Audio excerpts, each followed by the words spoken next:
चलो आज मुखवास माटे गोटली बनावीए तो एना पहला मारी चेनल ने सब्सक्राइब करी दो। हेलो एवरीवन, केम छो? उनाळो आवे अने एमां पण अथाणानी केरी आवे एटले मुखवास माटे गोटली तो बनावी ज पड़े। जो अहींया मारा सासूमाए गोटली बाफी दीधी छे, हवे एने हूँ मस्त रीते समारी दईश। तमे लोको पण उनाळामां मुखवास माटे गोटली बनावो छो के नहीं ए पण मने कमेंटमां कहेजो। अने अमे अथाणानी जे केरी आवे छे एनी जे गोटली होय छे एने ज बनावीए छीए, केम के बीजी जे केरीनी गोटली होय छे ने कड़वी लागे छे, आ गोटली कड़वी लागती नथी। आने आ रीते पाછી थोड़ी जाडी जाडी समारवानी। जो तमने पतली भावती हो तमे पतली पण समारी सको छो। अहींया बधी गोटली समाराई गई है और एने थोड़ो टाइम तड़कामां आ रीते मीन्स खुल्लामां एक दिवस माटे सुकावा देवानी जोईए। बधी गोटली सुकाई गई है और आ बधुं ज काम मोस्टली मारा सासूमां ज करे छे। हूँ तो जस्ट विडियो बनाववा माटे तमने बतावुं छुं।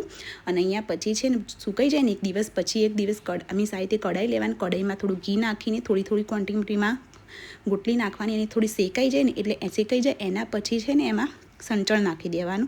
तमने जे भाव तमारे जे स्वाद होय ए प्रमाणे तमे नाखी शको छो।